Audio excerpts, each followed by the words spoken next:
بسم اللہ الرحمن الرحیم۔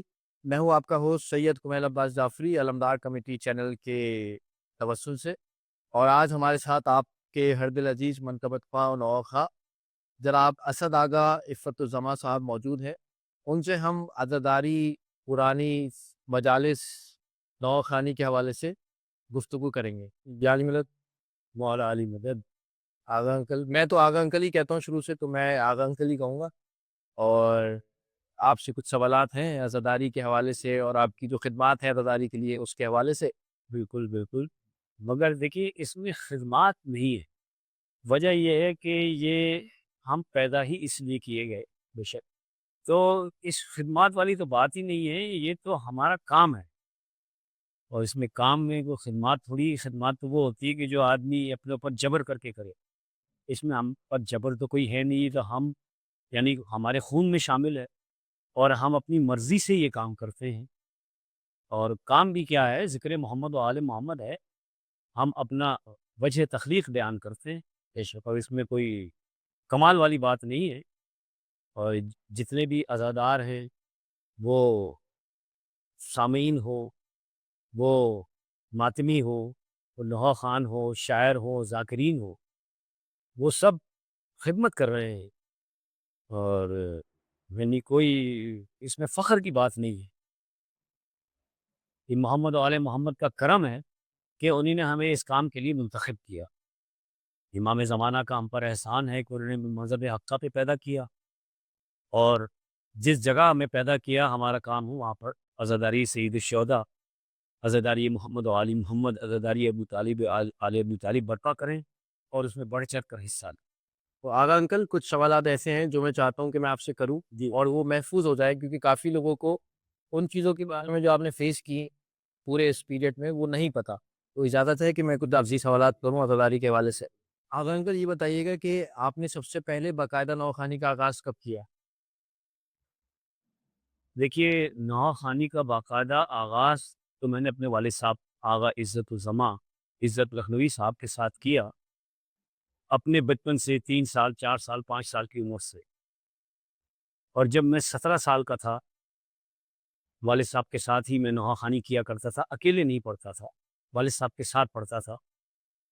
میں جس علاقے میں رہتا تھا، دستگیر سوسائٹی بلاک 9 میں، وہاں پر ایک انجمن تھی غلامان عسکری، اس میں نوحہ خوانی کرتا تھا، اور مونی سردار رضوی اور میں ہم مل کے پڑھتے تھے۔ اچھا، اور یعنی اکیلے میں نہیں پڑھتا تھا، اکیلے کہیں کہیں سلام پڑھ لیتا تھا، ورنہ نوحہ خوانی، کیونکہ وہ باقاعدہ انجمن جو ہے، جیسے مشہور و معروف ہے 2 ہاتھ کی انجمن، یعنی سنگت والی انجمن، اس میں ہم پڑھتے تھے، اور والد صاحب کے ساتھ جایا کرتا تھا میں، محافل میں، مجالس میں، ہر جگہ۔ تو یہاں سے میں نے شروع کیا ہے، یعنی شروع کیا ہے مطلب والد صاحب کے ساتھ تھا۔ 17 سال کا تھا جب والد صاحب کا میرے انتقال ہوا 1981 میں۔ تو جب ان کی میرے والد صاحب کا انتقال ہو گیا، کیونکہ انجمن ظفر الایمان لکھنؤ میں وہ نوحہ خوانی کیا کرتے تھے، جب پاکستان آئے تو ظفر الایمان پاکستان میں نوحہ خوانی شروع کی انہی نے، میں ان کے ساتھ پڑھتا تھا۔ جب ان کا انتقال ہو گیا تو میں انجمن ظفر الایمان میں گیا نہیں، کیونکہ میں والد صاحب کے ساتھ پڑھتا تھا۔ پھر میں نے نوکری شروع کی کلیئرنگ فارورڈنگ کی، کسٹم ہاؤس میں، ایز اے کسٹم ایجنٹ۔ تو زیادہ تر نماز پڑھنے کے لیے میں کھارادر میں خواجہ مسجد ہے وہاں جایا کرتا تھا، دوپہر میں ظہرین پڑھنے کے لیے۔ وہیں پر میں نے بورڈ لگا ہوا دیکھا، انجمن شباب المومنین۔ میں نے کہا یار یہ کوئی انجمن ہے، اور اس میں لکھا تھا کہ جناب ہر جمعرات کو، اس زمانے میں شاید 8 بجے یا 9 بجے ماتمداری ہوتی تھی، تو میں پھر جمعرات کو وہاں جانے لگ گیا۔ یہ کس سن کی بات کر رہا ہے؟ 1981، 81؟ 81، تو اس میں جایا کرتا تھا۔ اس میں اس وقت 3 گروپ نوحہ خوانی کیا کرتے تھے، ناظم پارٹی، ناصر اصغر پارٹی اور بھولا پارٹی۔ اچھا، جب بھولا پارٹی میں جو تھے وہ سارے قلی تھے، کینٹ اسٹیشن کے، سٹی اسٹیشن کے قلی تھے سارے، اور وہ پورٹ پر جب پسنجر جہاز لگتا تھا تو اس میں وہ وہاں پر بھی وہ آیا کرتے تھے، تو ان سے میری کچھ سلام دعا تھی۔ تو میں نے ان کے ساتھ نواخوانی شروع کر دی بھولا پارٹی میں، اور ان کے ساتھ میں نواخوانی کرتا رہا۔ اس زمانے میں 82 یا 83 کی بات ہے، ایک کیسٹ آئی تھی صدائے ماتم کے نام سے بھولا پارٹی کی۔ اس وقت شہر میں شباب المومنین اتنی مشہور نہیں تھی۔ اس صدائے ماتم کا جو کیسٹ تھا وہ اس کی ریکارڈنگ ہوئی شاداب اسٹوڈیو میں۔ تو مجھ سے لوگوں نے کہا بھائی شاداب اسٹوڈیو چلنا ہے ریکارڈنگ کے لیے۔ تو اس وقت تو میرے ذہن میں نہیں تھا کہ اسٹوڈیو کیا ہوتا۔ صحیح بات، حالانکہ والد صاحب کے ساتھ میں ٹی وی اسٹوڈیو جایا کرتا تھا ریکارڈنگ کے لیے۔ میں نے کہا یہ فوٹو اسٹوڈیو کے اندر انہیں نواخوانی کیوں رکھ لیے؟ ذہن میں یہی تھا، ظاہر بات۔ وہاں ان کے ساتھ نواخوانی کی، وہ ریکارڈنگ ہوئی۔ اس کے بعد وہ جو کیسٹ تھی اس میں اس وقت کے مشہور و معروف نوائے اختر چنیوٹی کے پڑھا کرتے تھے، اردو نوائے پڑھتے تھے زیادہ، وہ پنجابی بہت کم پڑھتے تھے۔ سورج سے ذرا کہہ دو پردے میں چلا جائے، اور یہ اس زمانے کا بڑا مشہور نوحہ تھا۔ اس سے شہر میں کافی شباب المومنین مشہور ہوئی۔ زینب اسیر رنج و علم شام آ گئی، ہاں یہ سب اسی چنیوٹی صاحب۔ اب مظلوم کربلا کی عزادار آ گئی، یہ اس طرح نوحے وہ اس زمانے میں ان کے ساتھ پڑھا کرتا تھا۔ اور باقی دنوں میں انجمن غلامان عسکری میں نواخوانی کیا کرتا تھا۔ 1986 میں انجمن ظفر الایمان کے جو اس وقت کے صاحب ایاز تھے انو مرزا، وہ آئے میری والدہ کے پاس کہ بھائی وہ اسد آغا جو ہیں وہ ہماری انجمن میں نہیں آتے۔ تو ہماری اماں نے کہا بھائی اس کی مرضی ہے، جائے یا نہ جائے۔ ہماری اماں نے کہا تم چلے جایا کرو۔ میں نے کہا اچھا میں چلا جاؤں گا۔ میں جب گیا انجمن ظفر الایمان میں 1986 میں آیا تو میں ماتم کرنے کے لیے کھڑا ہو گیا۔ تو میں نے کہا کہ بھائی آپ ہمارے ساتھ نواخوانی کریں۔ اس وقت جو مین صاحب بیاض تھے وہ میرے والد صاحب کے ماموں عالم واسطی صاحب ہوتے تھے، عرف چھمن صاحب۔ تو میں نے کہا بھائی اگر آپ مجھے اوپر نواخوانوں کے ساتھ کھڑا کریں گے تو بیاض میں پکڑوں گا، میں ایسے ہاتھ باندھ کے پیچھے بازوؤں کے طور پر کھڑا ہونا پسند نہیں کرتا۔ میں بیاض میں پکڑ لوں گا، وہ مین صاحب بیاض کوئی بھی ہو، اور وہ والد صاحب کے ماموں پڑھا کرتے تھے چمن صاحب، تو ان کے ساتھ پڑھتا رہا۔ اب کہیں یہ ہوتا تھا کہ چمن صاحب لیٹ ہو گئے تو مجھ سے کہتے تھے بھائی اسد آغا آپ ایک سلام پڑھ دیں۔ میں نے ایک آدھ سلام پڑھ دیا۔ اب عالم واسطی صاحب اگر اتنی دیر میں بھی نہ پہنچے تو ایک آدھ نہا پڑھ دیا۔ تو وہ یعنی پورا 1986 یہی محرم اسی طرح گزرا۔ 1987 جب آیا تو جو انجمن کی ہماری میٹنگ ہوئی اس میں جناب نے کہا کہ جناب مین صاحب ریاض تو جو باقی لوگ تھے جنرل سیکرٹری وغیرہ، انہیں نے کہا کہ بھی اسد آغا بھی نوحہ پڑھیں گے۔ اچھا کہا بھی اسد آغا کیوں نوحہ پڑھیں گے؟ کہنا بھائی اسد آغا پڑھتے ہیں، اچھا پڑھتے ہیں تو اسد آغا پڑھیں گے۔ میں اس میٹنگ میں شریک نہیں تھا، بہرحال میں پڑھتا رہا ان کے ساتھ۔ تو انہوں نے مجھے پڑھوایا، انہوں نے جب میٹنگ ہوئی تو اس میٹنگ میں ہمیں انجمن سے نکال دیا گیا، مجھ سمیت جنرل سیکرٹری سمیت سالار دستہ سمیت ہم لوگوں کو نکال دیا۔ وہ گھر والوں نے میٹنگ کر لی انجمن۔ تو جب میٹنگ کا احوال جنرل سیکرٹری صاحب حسن رضا پرویز عرف خان صاحب، اچھا خان صاحب، ان کو پتہ چلا تو انہیں نے پھر ایک علیحدہ سے میٹنگ رکھی، اور جن لوگوں کو نہیں بلایا تھا ان کو بلایا، ان سے پوچھا بھائی آپ کو بلایا تھا میٹنگ میں؟ آپ کو بلایا تھا کہ نہیں؟ جا کے انجمن ظفر الایمان والے سے پوچھا بھائی آپ نے ہمیں میٹنگ میں نہیں بلایا؟ تو انہوں نے کہا بھائی ہم نے جس کو میٹنگ میں نہیں بلایا تھا صدر نے اپنے اختیارات استعمال کرتے ہوئے اس کو انجمن سے نکال دیا۔ تو نے کہا جب آپ نے ہم کو نکال ہی دیا ہے تو ہم ایک نئی انجمن بنا لیتے ہیں۔ تو اس وقت انجمن ظفر الایمان قدیم کے نام سے حسن رضا پرویز صاحب نے انجمن بنائی، اور نوا خان ان نے مجھے کہا، میں نے منع کر دیا۔ تو پھر والدہ سے شکایت کی۔ میں نے کہا بھائی دیکھیں یہ کچھ ہمارے تعلقات ہیں، کچھ خاندانی تعلقات ہیں ان لوگوں سے کہ جو انجمن ظفر الایمان میں ہیں، دلاور مرزا، قیصر مرزا، ان لوگوں سے میں نے کہا بھائی ہم تو وہ علیحدہ سے بنا لیے انجمن، انہی نے تو ہم کو نکال دیا۔ تو اس طرح 1987 کا جو محرم ہے وہ میں نے اکیلے انجمن ظفر الایمان میں پڑھا، ظفر الایمان قدیم میں، اور اس کے بعد سے یعنی اب کنٹینیو ہم پڑھتے چلے آ رہے ہیں۔ 97 یا 98 میں پھر انجمن ظفر ایمان والوں نے پھر ہمارے پاس آئے اور ہم سے کہا کہ بھئی دیکھیے ہم مرج کر لیتے ہیں، ایک ہی انجمن کر لیتے ہیں ظفر ایمان کے نام سے، اور یہ جو آپ نے قدیم لگایا ہوا یہ ہٹا دیں اور پوری انجمن آپ ہی چلائیں۔ یہ ہمارے جنرل سیکرٹری وغیرہ جو اس وقت کے تھے ان سے کہا، اور ہم آپ کے ساتھ ہیں، اور بس یہ کہ انجمن ظفر ایمان رجسٹرڈ کے نام سے وہ اب آپ پڑھیں گے۔ تو پھر 97 یا 98 میں ہم پھر ایک جگہ آ گئے ہیں، اور یہ خدا کا لاکھ لاکھ شکر ہے، اس کا احسان ہے پروردگار کا، 12ویں سرکار کا احسان ہے ہمارے اوپر کہ انہی نے ہم کو اس مذہب حقہ سے مذہب حقہ پر پیدا کیا اور اس ذکر محمد و آل محمد سے منسلک رکھا۔ یہ ان کا احسان۔ آپ کی انسپریشن آپ کے والد ہی رہے یا ان کے ساتھ اور بھی جو نواب خان تھے اس زمانے کے وہ بھی رہے؟ دیکھیے سچی بات یہ ہے کہ ظاہری بات ہے، میرے والد مرحوم عزت لکھنوی صاحب، کیونکہ ان کے ساتھ ہی اپنے بچپن سے کوئی 4-5 سال 6 سال کی عمر سے میں رہا ہوں، تو میرا لہجہ بھی وہی تھا، بالکل انہی کے لہجے میں نواخوانی کرتا تھا، کیونکہ ان کے ساتھ ہی پڑھا کرتا تھا، اکیلے تو میں پڑھتا نہیں تھا، تو ان کے ساتھ پڑھا کرتا تھا۔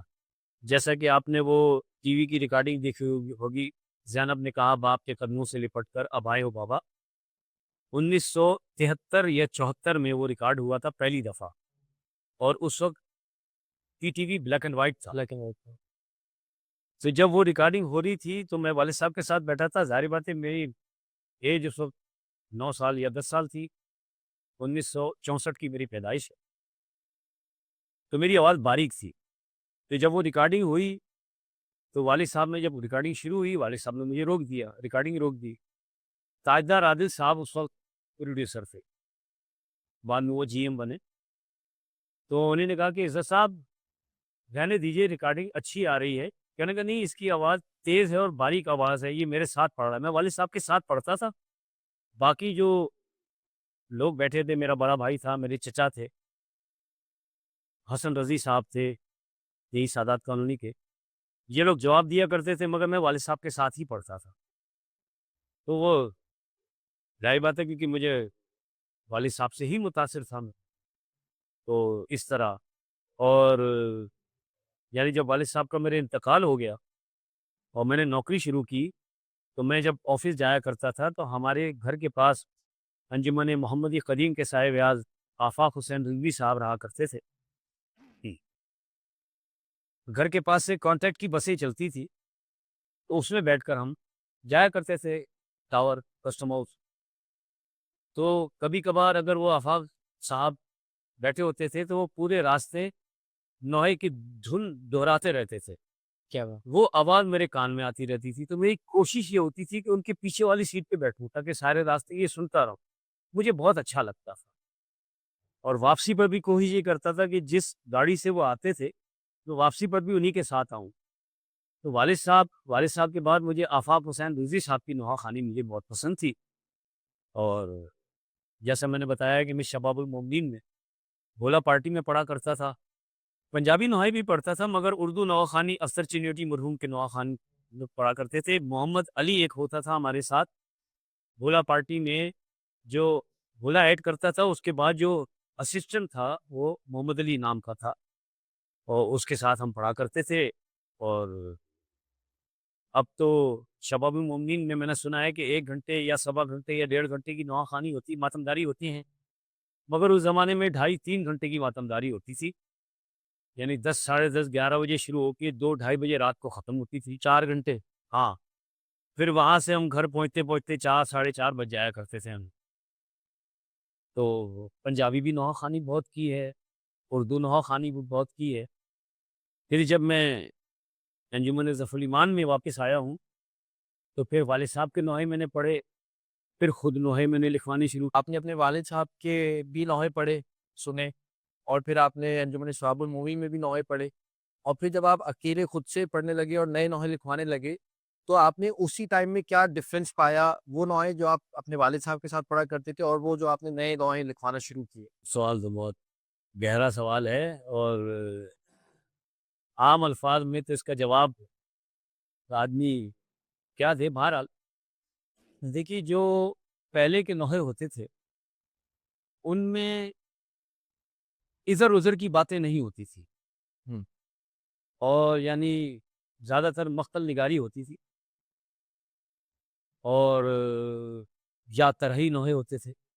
تو طرحی نوحوں میں جو باتیں ہوتی تھی مگر وہ عام باتیں کم ہوتی تھی، یعنی وہ زیادہ تر ذکر محمد و آل محمد ہی ہوتا تھا. اس کے بعد جب میں نے نوحے لکھوانے شروع کیے والد صاحب کے انتقال کے بعد، جب میں نے خود نوحہ خوانی کی انجمن ظفر الایمان میں، تو شاعر اہل بیت جناب سرفراز ابد صاحب، محشر لکھنوی صاحب، ذکی بریلوی صاحب، مجاہد لکھنوی صاحب، انیس پہرسوی صاحب اور ریحان اعظمی صاحب. ریحان اعظمی صاحب سے میری بہت پرانی دوستی تھی مگر میں نے کبھی ان کے نوحے پڑھے نہیں تھے. ان کے نوحے بھی میں نے پڑھے ہیں تو سمجھیے کہ 89-90 اچھا 90 سے میں پڑھنے میں نے شروع کیے. اور ریحان آدمی کے جو نوحے ہوتے تھے اس میں عام الفاظ ہوتے تھے، یعنی بہت ثقیل نہیں ہوتے تھے. یہی جو ریحان آدمی صاحب کی مشہوری کی مین وجہ یہی تھی کہ بالکل سادہ الفاظ میں وہ مصائب لکھا کرتے تھے. جیسے مرحوم وزیر جعفری صاحب مجھے کبھی کبھی کہا کرتے تھے کہ ریحان آدمی صاحب کا ایک شعر تھا نوحے کے بیچ میں، اے میری بہن زینب گھر تیرے حوالے ہے، جو لائق سجدہ ہے سر اس کے حوالے ہے. ریحان آدمی صاحب نے بہت سادہ الفاظ میں بہت اچھے اچھے نوحے لکھے. علامہ ذل ثقلین زیدی صاحب کے بھی نوحے میں نے پڑھے، علامہ اختر عباس العربی کے بھی میں نے نوحے پڑھے. 2 یا 3 نوحے میں نے ذکی بریلوی صاحب کے پڑھے اور فاضلی صاحب محیط فاضلی صاحب کے نوحے میں نے پڑھے. جاوید مرزا صاحب کی میں نے نوحے پڑھے اور لکھنؤ کے ایک شاعر ہیں ڈاکٹر نیر عباس جلال پوری، ان کے بھی میں نے نوحے پڑھے. بلکہ انہی نے مجھے اپنی پوری کتاب ایک سینڈ کی تھی واٹس ایپ پر، جس میں ہر موضوع پر نوحے تھے. دیگر معصومین کے حال کے نوحے، جناب حر کے حال کا نوحہ، بی بی ام کلثوم کے حال کا نوحہ، بی بی خدیجۃ الکبریٰ سلام اللہ علیہا کے حال کا نوحہ. مطلب وہ نوحے جو عام شعراء نے نہیں لکھے. وہ جہاں تک فرق کا تعلق ہے، پہلے کے نوحوں میں یعنی کوئی تصنع بناوٹ نہیں ہوتی تھی. بعد میں جو نوحے آئے ہیں جو لکھے گئے ہیں اس میں تھوڑا سا یہ دیکھا گیا ہے کہ شاعر نے تھوڑی سی اپنی خود نمائی کی ہے. جیسے شاعر اہل بیت سرفراز ابد صاحب کہا کرتے تھے کہ دیکھو نوحہ ہو، سلام ہو، منقبت ہو، اس میں شعریت نہیں ڈالنا، اس میں سیدھے سیدھے ذکر محمد و آل محمد کرنا ہے. یہ بات الگ ہے کہ وہ بحر میں ہو، ردیف قافیہ مضبوط ہو اس کا، اور بحر بھی اس کی پوری ہو، مضبوط ہو، شعریت ہو، مگر اس میں یہ نہ ہو کہ جناب آدمی اپنی ہی ثنا کر رہا ہے اور اس میں یعنی اگر منقبت ہے تو اس میں وہ جس کے بھی حال کا، جس کے بھی شان میں منقبت ہے ان کا ذکر کم ہے اور اپنا ذکر زیادہ ہے کہ مجھے یہ فائدے ہوئے منقبت لکھنے کے، منقبت پڑھنے کے، سلام پڑھنے کے، یہ فائدے ہوئے. تو یہ بات سرفراز ابد صاحب خاص طور پر منع کیا کرتے تھے. اچھا، میں نے ان لوگوں سے سیکھا بہت ہے، ان شعراء حضرات سے. والد صاحب کے ساتھ تو جب تک میں تھا اس وقت اتنا پختہ نہیں تھا. ان کے انتقال کے بعد جب ان شعراء کے ساتھ میں بیٹھا ہوں تو بحر، ردیف، قافیہ، یہ چیزیں اچھی طرح میری سمجھ میں آنی شروع ہوئی ہے. اور اس کے بعد میں نے کچھ کتابیں بھی میں نے اسٹڈی کی، اس سے بھی کافی فرق پڑا اور عقیدہ بھی مضبوط ہوا. اور اس میں یہ بھی سمجھ میں آیا کہ بھئی کیا پڑھنا چاہیے اور کیا نہیں پڑھنا چاہیے. اور خدا کا لاکھ لاکھ شکر ہے، پروردگار کا بڑا احسان ہے کہ اس نے وہ شعور عطا فرمایا اور ذہن میرا ادھر مائل ہوا زیادہ عزاداری سید الشہداء کی طرف سے، ذکر محمد و آل محمد کی طرف سے، تو خدا کا لاکھ لاکھ شکر ہے کہ نعت خوانی ہو، نوحہ خوانی ہو، منقبت خوانی ہو، سلام پڑھنا ہو، سب کام کر لیتا ہوں، کیونکہ میرے والد عزت رکھنوی مرحوم کہا کرتے تھے کہ شیعہ بچے کو ہر وقت ہر کام کے لیے تیار رہنا چاہیے، وہ حدیث قصہ پڑھنا ہو، وہ سوزخانی ہو، سلام پڑھنا ہو، نوحہ خوانی ہو، حدیث پڑھنا ہو، زیارت پڑھانا ہو، ہر چیز آنی چاہیے۔ یعنی جو شرن، نماز، روزہ، یہ ایک علیحدہ چیز ہے، یعنی عزاداری کے جو چیزیں ہیں وہ آنی چاہیے، خدا کا لاکھ لاکھ شکر ہے۔ جیسا کہ آپ نے ابھی بتایا کہ نیر جلالوی صاحب نے آپ کو ایک نوحے کی کتاب دی جس میں سارے آئمہ کے نوحے ہیں، مطلب رسول خدا سے لے کر 11ویں امام تک۔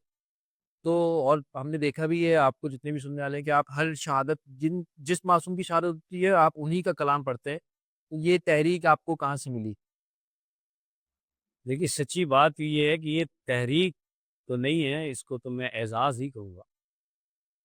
یہ اس طریقے سے کہ والد صاحب کے انتقال کے بعد میں علامہ ضمیر اختر نقوی صاحب کے پاس زیادہ بیٹھا کرتا تھا، کیونکہ والد صاحب اپنی زندگی میں اس وقت ضمیر اختر نقوی صاحب رضویہ سوسائٹی میں رہا کرتے تھے، وہ ان کے گھر لے جایا کرتے تھے، میں چھوٹا تھا۔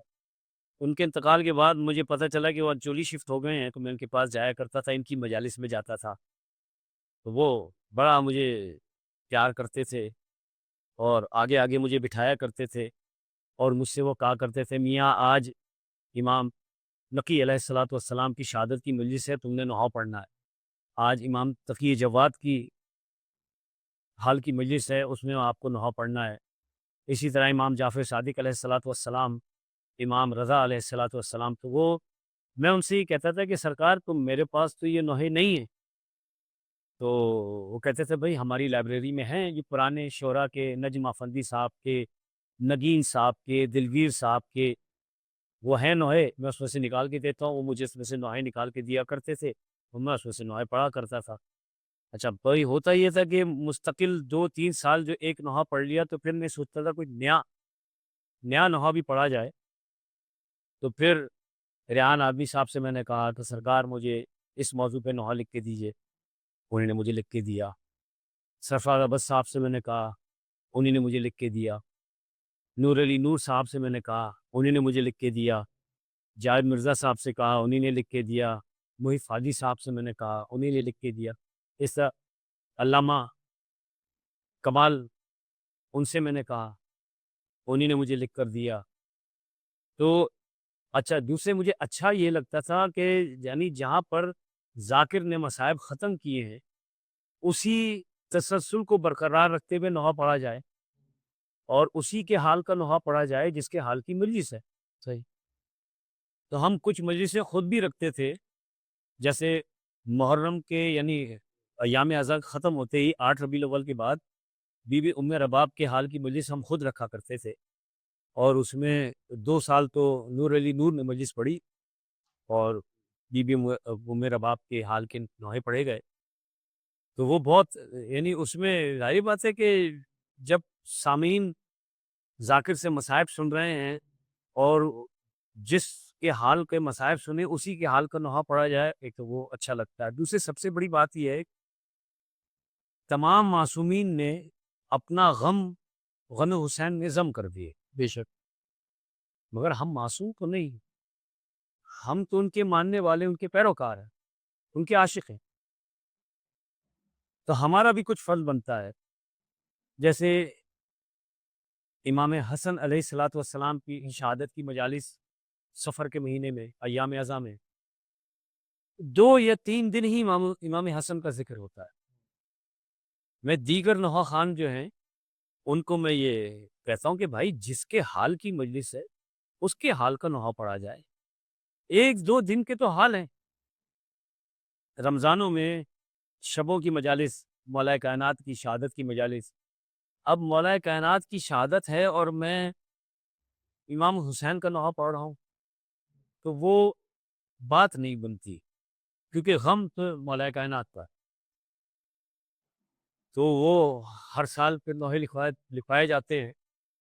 اور سچی بات یہ کہ اس میں جو زیادہ تحریک ضمیر اختر نقوی صاحب سے ملی مجھے، اور کچھ انجمن اون و محمد کا صاحب بیاض ہے نقی شاہ فیصل کالونی میں، اس کو بھی میں نے دیکھا کہ وہ ریحان آدمی کے پاس آتا تھا، مختلف موضوعات پہ نوحے لکھواتا تھا.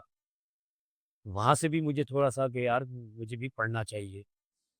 بہرحال یہ خدا کا لاکھ لاکھ شکر ہے کہ میرے پاس ہر موضوع پہ نوحہ ہے، مگر یہ میں دعویٰ نہیں کر رہا ہوں تمام موضوعات پہ نوحہ نہیں ہے، پھر بھی کوئی کمی ہے. کبھی کبھی ایسا ہوتا ہے، اتفاق ہوتا ہے، مگر یہ کہ جب ہماری انجمن کے پاس کوئی دعوت آتی ہے کسی جگہ نوحہ خوانی کی، تو پھر پتہ چلتا ہے کہ بھئی اس کے حال کی مجلس ہے، اگر وہ نوحہ نہیں ہوتا تو جلدی میں کسی شاعر سے گزارش کر کے نوحہ لکھوایا جاتا ہے. اور ڈاکٹر نیر عباس جلال پوری صاحب کی کتاب جب سے میرے پاس آئی ہے، اس میں ہر موضوع پر نوحے ہیں، تو اس سے مجھے بڑی آسانی ہوئی. جناب ابو ذر کے حال کا نوحہ، اچھا. جناب سلمان کے حال کا نوحہ، مطلب وہ نوحے جو میں نے خود نہیں سنے کہیں کسی حال کے، وہ بھی مل جاتے ہیں، تو اچھا لگتا ہے. اور یعنی اپنا بھی دل پسیجتا ہے اور زیادہ اچھا لگتا ہے. سب سے دیکھیے وجہ یہ جو ہم نوحہ خوانی کرتے ہیں یا کوئی ذاکر مجلس پڑھتا ہے، اس میں خوشی کی بات نہیں ہے، مگر یہ ہے کہ اندر سے بڑا خوش ہوتا ہے وہ آدمی کہ جب نوحہ پڑھ رہا ہو اور سامنے گریا ہو رہا ہو، آنکھ سے نکل رہے ہوں لوگوں کے، تو وہ اس بات کی خوشی ہوتی ہے کہ جو کام میرے ذمے تھا وہ میں نے کیا. وہ ذاکر ہو یا نوحہ خوان ہو، بھئی جو میرے ذمے کام تھا، جو میں نے بیڑا اٹھایا تھا، اس میں زیادہ اچھا لگتا ہے کہ بھئی آدمی موضوع پر رہے. اور جب کوئی آدمی بظاہر اگر میری کوئی تعریف کرتا ہے تو اس پر مجھے جو تھوڑا سا فخر ہوتا ہے، وہ فخر یہ ہوتا ہے کہ میرے باپ کا نام ہوا. یعنی جو بھی آدمی بات کرتا ہے بھئی کہ عزت صاحب کے لڑکے نے پڑھا، عزت صاحب کے لڑکے نے پڑھا، تو اسی لیے کوشش یہ کرتے ہیں کہ موضوع پر ہی رہے، زیادہ بہتر ہے. کبھی کبھار ایسا ہوتا ہے کہ اس موضوع پر ہمارے پاس نوحہ نہ ہو یا منقبت نہ ہو، تو پھر اور کوئی شاعر بھی اس وقت ہمیں نہیں مل رہا ہو تو ہم پرانی کتابیں ڈھونڈتے ہیں، کہیں نہ کہیں سے ہمیں کچھ نہ کچھ مل جاتا ہے. یہ ہے شکر خدا کا. انکل جیسے کہ آپ کا 40-45 سال کا عطاداری کے ساتھ رہا ہے نوحہ خوانی عطاداری میں، اور آپ کا بڑا گہرا تعلق ابو کے ساتھ بھی تھا. آپ نے نام بھی لیا سید منیر حسین جعفری. تو مجھے کچھ بچپن کی یادیں یاد ہیں کہ مجلس ہوتی تھی ہفتے کی رات میں، اور پھر مجھے یہ بھی یاد ہے کہ دوشوان کا جو کیک پہلی بار تھا وہ ایک اتنا سا کیک تھا، اور وہ میں نے کسی چوری سے کاٹا تھا. آپ لوگ بھی تھے اس کا موجود. تو اس حوالے سے ذرا بتائیے کہ کیسا آپ کا ابو کے ساتھ رہا، اور ابو کی جو قائم کردہ عطاداری ہے اس میں آپ بھی ساتھ رہے، اور بھی لوگ تھے، تو اس کے بارے میں ذرا سا بتائیے. دیکھیے یہ جو مرحوم منیر حسین جعفری صاحب، یہ عزاداری سے بہت دلچسپی رکھتے تھے اور عزاداروں کے بڑے ہمدرد تھے، اور ان کی کوشش ہوتی تھی کہ کسی طریقے سے عزاداروں کی خدمت کی جائے. جو وزیر جعفری صاحب کی دکان جو کہ اب بھی ہے، اس وقت یہ دکان جو تھی اس کا گیٹ جو تھا وہ امام بارگاہ کے اندر کھلتا تھا. کوئی بھی اگر کوئی آدمی آیا اور کوئی چیز اس نے خریدی، وزیر جعفری صاحب یہ اندازہ لگا لیتے تھے کہ اس کے پاس کتنے پیسے ہیں نہیں.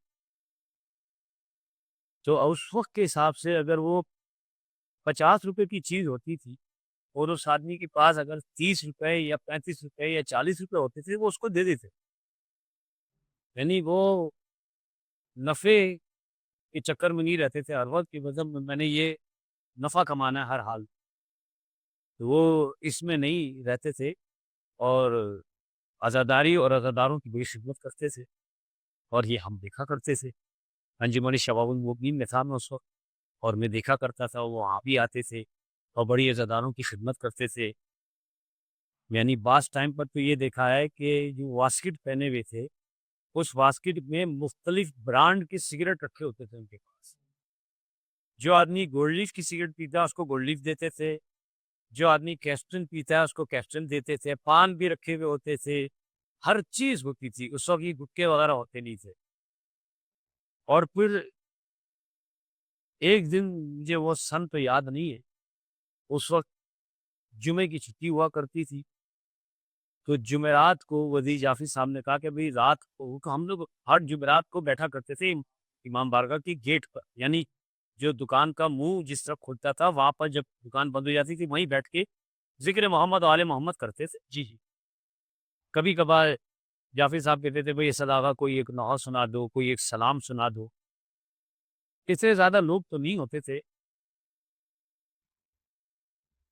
مرحوم شہریار ہوا کرتے تھے، ان کا ایک بھائی جاوید وہ ہوا کرتا تھا، اور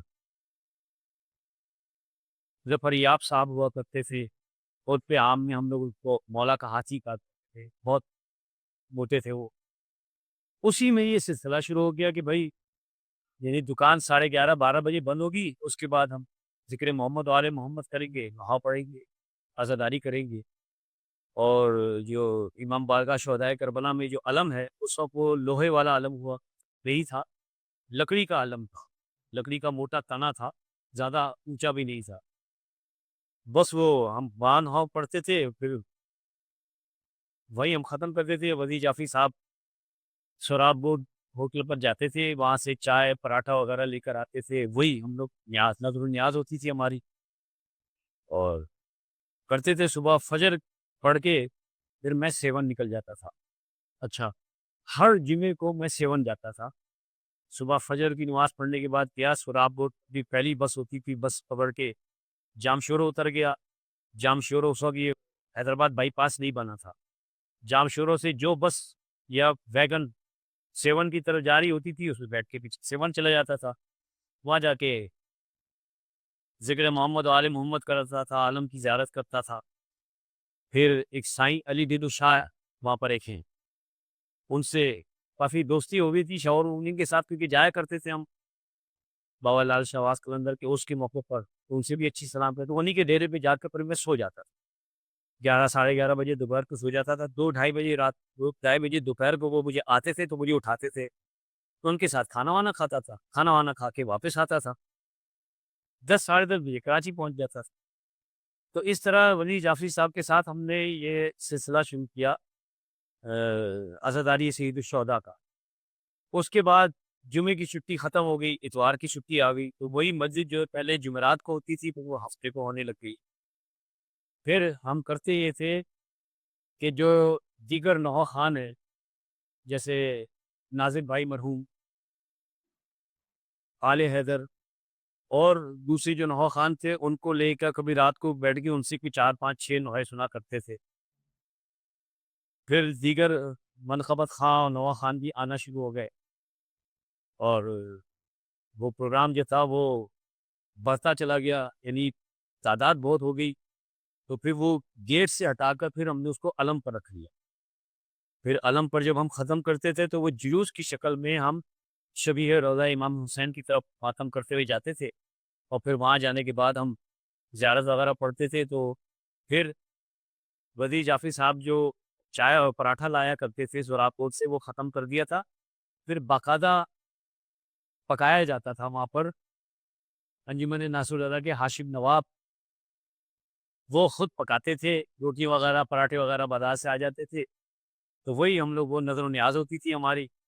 پھر جب زیادہ تعداد بڑھ گئی تو پھر باقاعدہ وان سینٹر سے پک کے آیا کرتا تھا، اور مطلب وہ اس ویسی عزاداری اب ہوتی نہیں ہے۔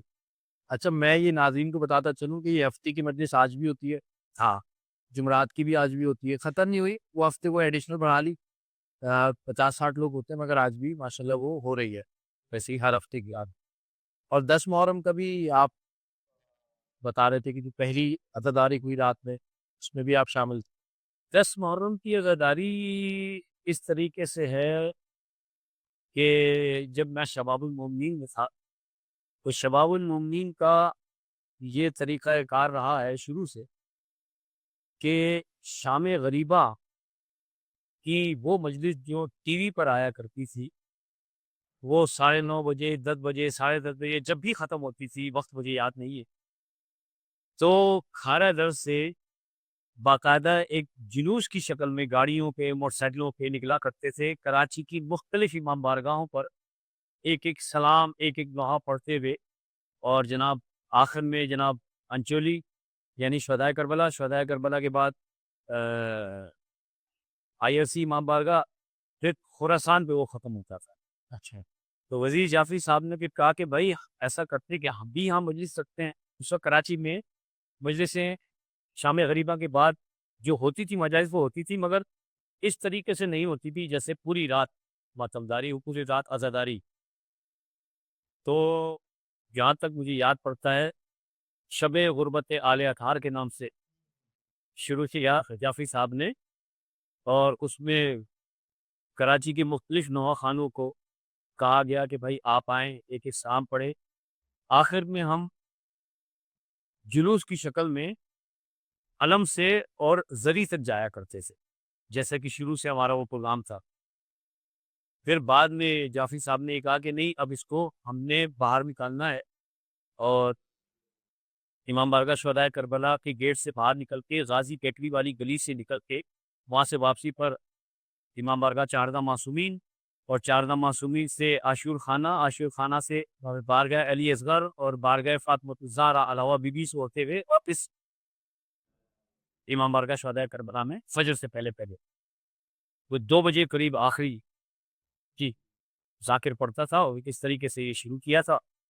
اور تو بہت چھوٹے پیمانے پہ 20 25 50 لوگ ہوا کرتے تھے اس وقت۔ اب بلا مبالغہ کم از کم 4-5 ہزار کا مجمع تو ہوتا، اور یعنی اب تو دیگر انجمن شباب المومنین میں وہ کراچی پارٹی میں ساجد عاجد نواح خانی کرتا ہے، وہ باقاعدہ اپنے لڑکے لے کر آتا ہے، وہ بھی نواح خانی کرتا ہے۔ انجمن در ثانی زہرا والے محمد وغیرہ وہ بھی آ رہے ہیں، یوسف والے بھی آتے ہیں، ہاں یہ لوگ بھی آتے ہیں اب تو کافی، اور دیگر شہر میں دیگر امام بارگاہوں میں بھی یہ سلسلہ شروع ہو چکا ہے۔ ساجد انکل بھی آتے ہیں، ہاں، یعنی مرکزی امام بارگاہ جعفر طیار میں، گلبہار جعفریہ میں، رضیہ امام بارگاہ میں، محمدی ڈیرہ میں، حسین آباد ملیر میں، یہ سلسلہ یہ سب سے قدیمی مجلس 10 محرم کی اس کے حوالے سے یہ اپنا شہدائے کربلا میں مرحوم وزیر حسین جعفری صاحب، اور اس کا یعنی دفت و گریزی کا ایک کریڈٹ وزیر جعفری صاحب کو جاتا ہے۔ اس کی دیکھا دیکھی شہر میں یعنی یہ سلسلہ جیسے جناب سیدہ سلام اللہ علیہ کی شہادت کی جو مجالس ہیں وہ کراچی میں ہوا کرتی تھی، یہ نہیں کہتا نہیں ہوتی تھی، مگر اس نے بڑے پیمانے پر نہیں ہوتی تھی۔ علامہ ضمیر اختر نقوی صاحب نے سب سے پہلے 10 مجالس کا سلسلہ شروع کیا، 5 مجالس 3 جمادی الثانی سے پہلے جناب زینب سلام اللہ علیہ کی مسائب کی، اور 3 جمادی الثانی سے آغا انکل آپ نے وقت دیا، شکریہ آپ کا، اور کافی ایسی باتیں تھیں جو عوام تک پہنچ گئی، اور آخر میں ایک فرمائش یہ ہے جو آپ دو شبان پہ کلام پڑھتے ہیں اس کے 2 بول اگر آپ پڑھ دیں گے تو کہیے صبح مساء حسین صاحب۔ میں پیش کر دیتا ہوں، اور اس دعا کے ساتھ کہ پروردگار عالم ہم کو ولایت علی علیہ الصلوۃ والسلام پر ثابت قدم رکھے اور مقصرین کے شر سے محفوظ رکھے، آمین۔ جو کہ شر وہ پھیلا رہے ہیں۔ وہ پیش کرتا ہوں، کہیے صبح مساء حسین حسین، کہیے صبح مساء حسین حسین، مقصد مصطفیٰ حسین حسین،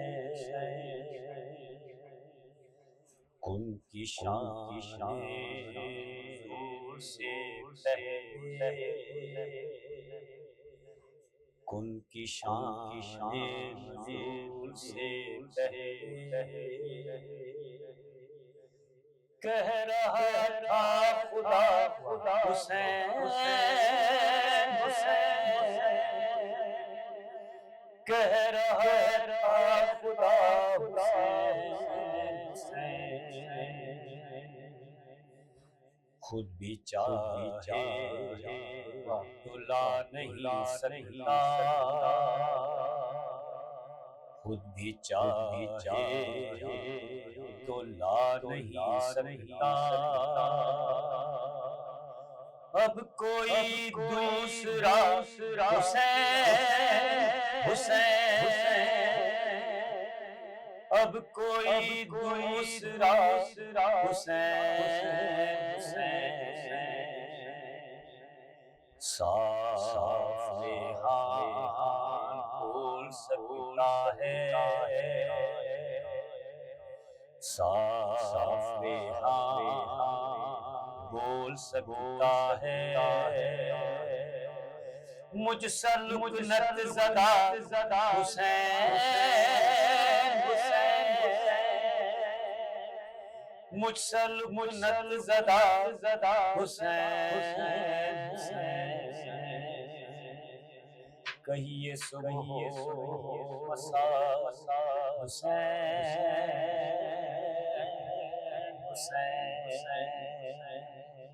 اللہم صلی علی محمد وعلی آل محمد وبارک